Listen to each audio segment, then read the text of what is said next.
தமிழ்நாடு மொழிக் கொள்கை என்ன என்பதில் தெளிவாக இருப்பதாக தொண்டர்களுக்கு முதலமைச்சர் மு.க.ஸ்டாலின் மடல். மாநில உரிமைகளை மதிக்காமல் கல்வி நிதி தர மாட்டோம் என மத்திய அரசு வீண் பிடிவாதம் பிடிப்பதாகவும் குற்றச்சாட்டு.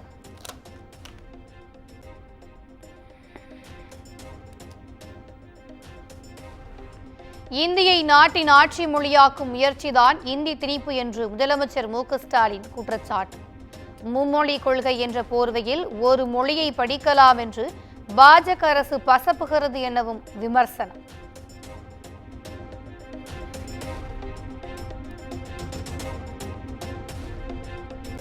எல்லை தாண்டி மீன் பிடித்ததாக தமிழக மீனவர்கள் 14 பேர் கைது.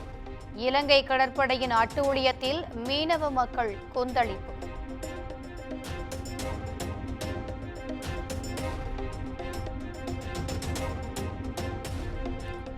நீட் தேர்வுக்கு விண்ணப்பிப்பதற்கான அவகாசம் இன்றுடன் நிறைவு. இன்று நள்ளிரவு 11:50 மணி வரை விண்ணப்பிக்கலாம் என அறிவிப்பு.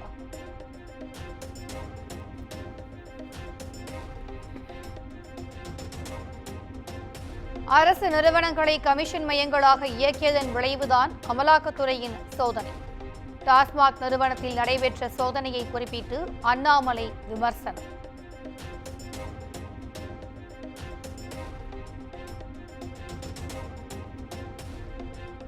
தாவிக சார்பில் சென்னையில் இன்று இஃப்தார் நோன்பு திறக்கும் நிகழ்ச்சி. விஜய் ஒருநாள் நோன்பு கடைபிடித்து தொழுகையில் ஈடுபட உள்ளதாக தகவல்.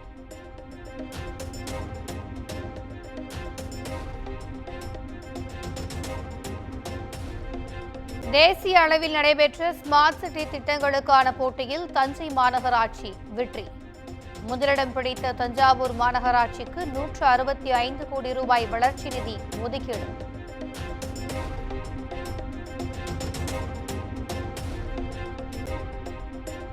மக்காச்சோள வர்த்தகத்திற்கான 1% சந்தை கட்டணம் ரத்து. விவசாயிகள் கோரிக்கையை ஏற்று தமிழக அரசு அறிவிப்பு.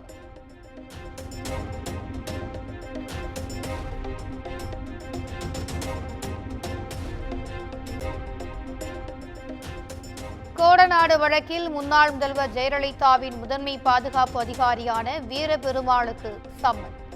வருகிற 11ஆம் தேதி நேரில் ஆஜராக சிபிசிஐடி போலீசார் உத்தரவு.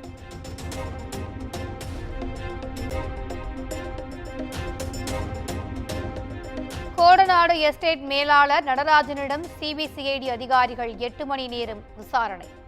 கோடநாடு கொலை கொள்ளை வழக்கில் முதல் முறையாக நடராஜனிடம் விசாரணை.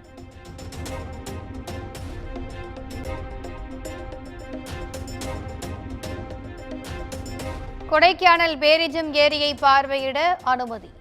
வனத்துறை மீண்டும் அனுமதி வழங்கியிருப்பதால் சுற்றுலா பயணிகள் மகிழ்ச்சி.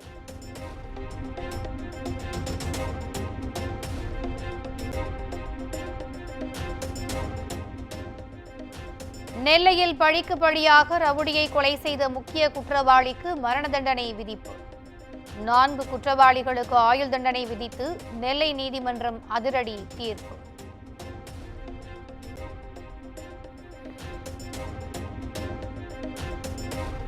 தமிழ்நாட்டில் ஈரோடு, கரூர், சேலம் உள்ளிட்ட 7 மாவட்டங்களில் 100 டிகிரியை தாண்டி கொளுத்திய வெயில். தமிழகத்தில் வெயிலின் தாக்கம் தொடர்ந்து அதிகரிப்பதால் மக்கள் கலக்கம்.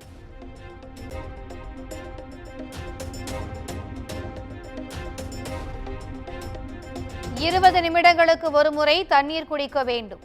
தமிழ்நாட்டில் 4 நாட்களுக்கு வெப்பத்தின் தாக்கம் அதிகரிக்கும் என வானிலை ஆய்வு மையம் எச்சரிக்கை விடுத்த நிலையில் சுகாதாரத்துறை அறிவுறுத்தல்.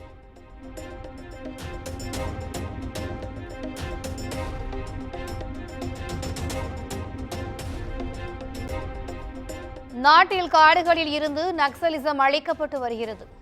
நகர்ப்புறங்களில் நக்சலிசம் வேரூன்ற தொடங்கியிருப்பதாக பிரதமர் மோடி பேச்சு.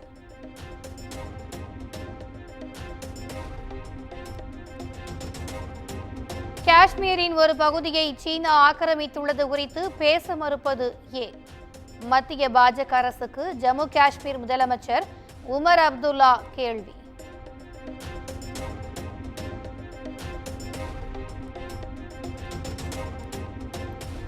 RSS மூத்த தலைவர் பேச்சால் மகாராஷ்டிராவிலும் மொழி பிரச்சினை பூதாகரம்.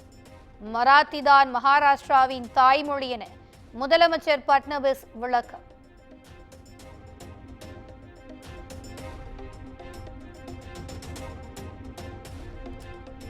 காங்கிரஸ் கட்சி கொள்கை ரீதியாக திவாலாகிவிட்டதாக ஜே.பி. நட்டா விமர்சனம். தேசிய கட்சியாக இருந்த காங்கிரஸ் குடும்ப கட்சியாக குறுகிவிட்டதாக தாக்கு.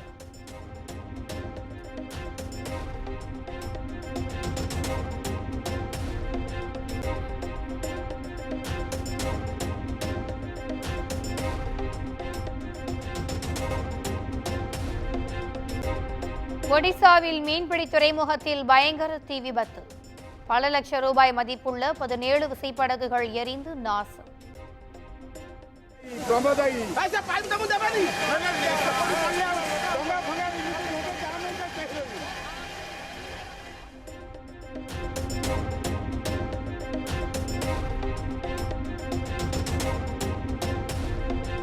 ஒடிசாவில் பல்கலைக்கழக விடுதியில் நேபாள மாணவி உயிரிழந்த வழக்கு. பல்கலைக்கழகத்தில் தேசிய மனித உரிமைகள் ஆணையக்குழு விசாரணை.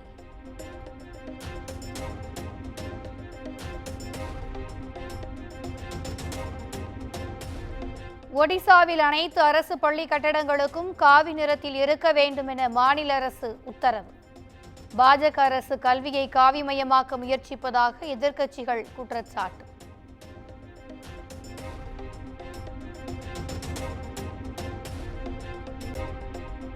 பஞ்சாப் விவசாயிகள் தர்ணா போராட்டத்தை கைவிட்டு புதிய போராட்டத்தை முன்னெடுக்க முடிவு.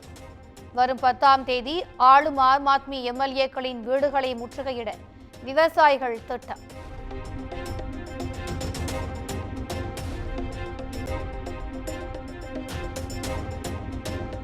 டெல்லியில் அக்பர் சாலையின் பெயர் பலகை கருப்பு பெயிண்டால் அழிப்பு. பெயர் பலகை மீது சத்ரபதி சிவாஜியின் போஸ்டரை ஒட்டிய இளைஞர்களால் பரபரப்பு.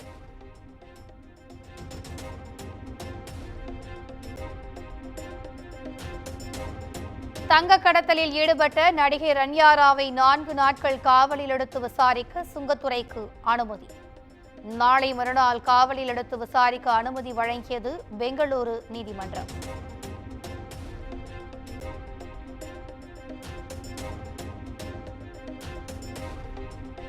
அமெரிக்காவில் இருந்து சட்டவிரோத குடியேறிகளை வெளியேற்ற இனி ராணுவ விமானம் பயன்படுத்தப்படாது.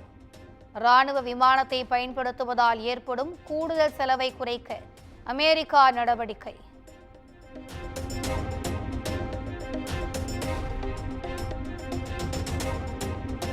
சிலி நாட்டில் பூமிக்கு அடியில் 104 கிலோமீட்டர் ஆழத்தில் நில அதிர்வு.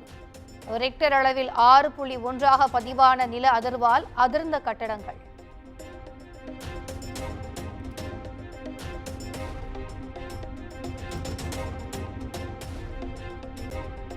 அனைத்து பணைய கைதிகளையும் உடனடியாக விடுவிக்க வேண்டும். ஹமாஸ் அமைப்புக்கு அமெரிக்க அதிபர் டிரம்ப் கடைசி எச்சரிக்கை.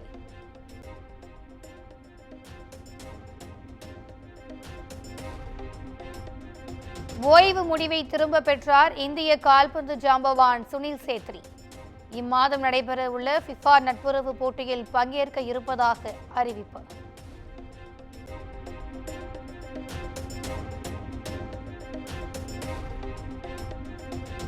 ஐசிசி சாம்பியன்ஸ் டிராபி இறுதிப் போட்டிக்கான கள நடுவர்கள் அறிவிப்பு. பால் ரெஃபேல், ரிச்சர்ட் லிங்வாத் பெயர்களை அறிவித்தது சர்வதேச கிரிக்கெட் கவுன்சில்.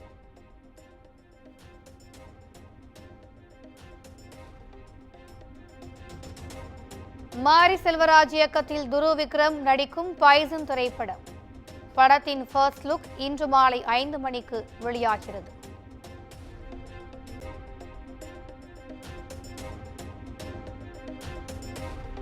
கிங்ஸ்டன், ஜென்டில்வுமன் உள்ளிட்ட படங்கள் இன்று திரையில் வெளியாகிறது. நிறமாறும் உலகில் என 9 திரைப்படங்கள் இன்று ரிலீஸ்.